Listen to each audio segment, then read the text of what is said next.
तो ट्वीटें डिलीट की जा रही हैं सायरा साहिबा, ट्वीट्स डिलीट की गई हैं जी। कि वो सुना है, जो देखा है, फिर उसके बाद एक तो पता नहीं चलता कि इतने प्रोपेगेंडास भी चलते हैं कि उन्होंने बोला कि ऐसा कुछ नहीं है, लेकिन ट्वीट डिलीट की गई है।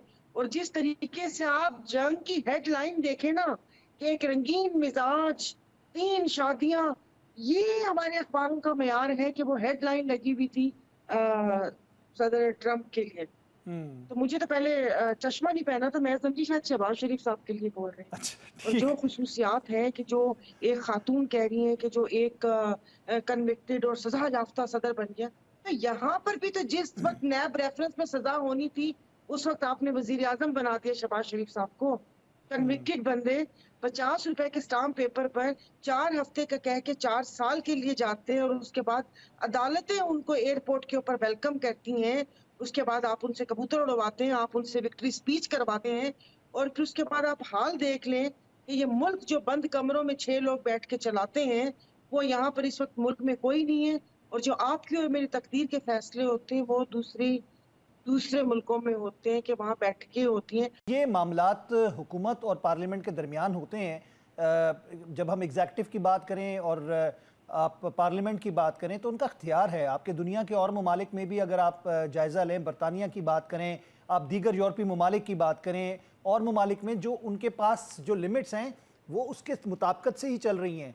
लेकिन इसमें कोई बहुत बड़ी बात नहीं है कि अगर उसमें चेंजेस लाई जा सकें, क्योंकि आपके पास आपके मुल्क का इख्तियार है, आपके पार्लियामेंट का इख्तियार है कि जब चाहें जैसे चाहें वो कानून साजी कर सकते हैं।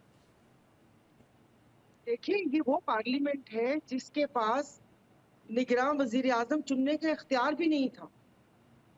कि मैं भी उस वक्त अपोजिशन में थी, हमसे तो नाम नहीं लिए गए। राजा रियाज साहब को पता ही नहीं था कि उन्होंने माइक के सामने बोलना क्या है। कि जो पार्लियामेंट को यही नहीं पता कि निगरान वजीर आजम कौन होगा, वो पार्लियामेंट इतने बड़े बड़े फैसले करेगी।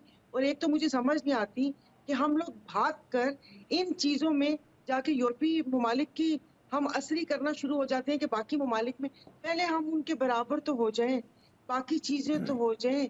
वहां पर जो इंसानी हकूक जहां तक है कि वहां पर आप एक क्या जानवरों के हकूक भी हैं, यहाँ पर आप इंसानी हकूक की पामाली देख लें अपने मुल्क में आइन और कानून देख लें, अपने मुल्क में इंसाफ का इस पूरी दुनिया में नंबर देख लें, और फिर हम कह रहे हैं कि वहां पर चले अच्छी बात है, एक लिहाज से सही है। 3 साल होता था और फिर उसके बाद एक वजीर आजम, चलती हुकूमत को चलता कर दिया जाता है। आज तक तो खुदा करे कि कोई वजीर आजम 5 साल कंप्लीट करे।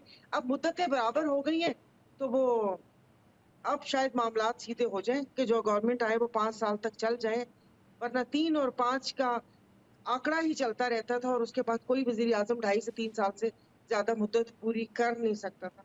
तो यही सारी कहानी है। अगर इससे लगे हाथों एक पार्लियामेंट ये बिल भी ले आती कि जो वजीर आजम मुंतखब हो 5 साल तक वो हुकूमत चलाएगा, उसको फिर किसी रजीम चेंज के जरिए उतारा नहीं जाएगा, उसको घर नहीं भेजा जाएगा, हॉर्स ट्रेडिंग के जरिए और इन सब चीजों के जरिए भेजा नहीं जाएगा, ये तरमीम भी लेकर आ जाए फिर तो देखिए ये इदारे का तवाज़ुन बिगड़ेगा। जो बाकी पीछे आने वाले जिन्होंने इस ओहदे पर पहुंचना था, क्या वो रिटायर होंगे? और उसके बाद फिर उस ओहदे पे मतलब ये इदारे के ना तवाज़ुन बिगड़ता है इससे। आपने तो पिछले प्रोग्राम में हमारे जिक्र भी किया था कि मैं हिस्सा थी उसमें, और क्या हुआ था? एक्सटेंशन हुई थी बाजवा साहब की, तो उस वक्त भी सबने भागम दौड़ी में सबने वोट दे ही दिया। मैं तो देखती रह गई कि पीपल्स पार्टी या नून लीग में से कुछ स्टैंड लेगा। हम लोग तो हुकूमत का हिस्सा थे, और उस वक्त भी मेरे बहुत सारे सवालात थे, लेकिन बस यही होता था ना कि वो अब इस पूरे नगार खाने में तोती की आवाज कौन सुनता है।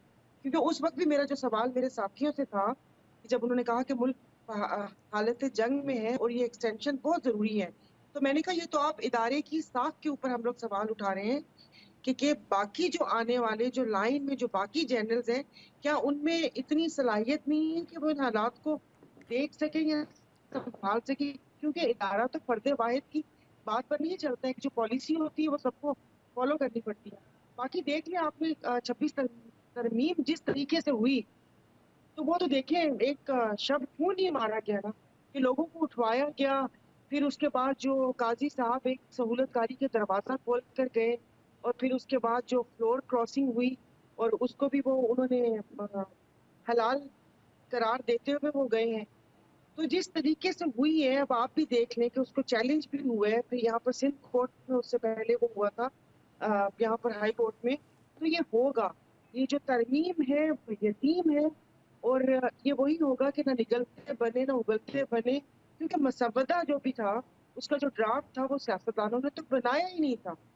उसमें आप देख लें, और फिर उसी तरमीम की आड़ में हम लोग तरमीम को रोते रह गए, और उसके बाद जो एक एक्ट पास हो गया जिसमें उम्रों का तयन ही नहीं है, कि आपके सामने ये जो सब कुछ हो रहा है लेकिन और जो 8 फरवरी के बाद हुआ है, तो ये सर, सब उसी की कड़ी है। कड़ी से कड़ी मिलाते जाए तो आप पहुंच जाएंगे कि ये सब कुछ क्या हुआ।